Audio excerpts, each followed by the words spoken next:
রবিবার সকালে জলখাবার সাজিয়ে নিচ্ছি।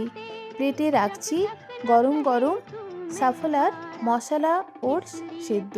কেবলমাত্র জলে হলুদ দিয়ে এই মশলা ওটস আমি সেদ্ধ করে নিয়েছি। সাথে রাখছি রসুন কুচি ও কালো জিরে ফোড়ন দিয়ে ভাজা ফুলকপি।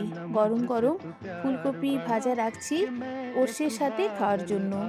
সাথে নিয়ে নিচ্ছি গরম গরম একটা ডিমের অমলেট।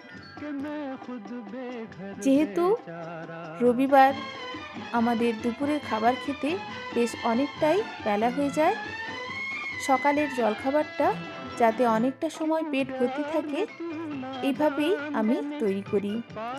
ওটস খাওয়ার জন্য প্লেটে রেখে দিচ্ছি একটা চামচ ও সাথে নিয়ে নিচ্ছি 4 টুকরো শসা। এই জলখাবার সাজানো আপনাদের কেমন লাগলো অবশ্যই জানাবেন।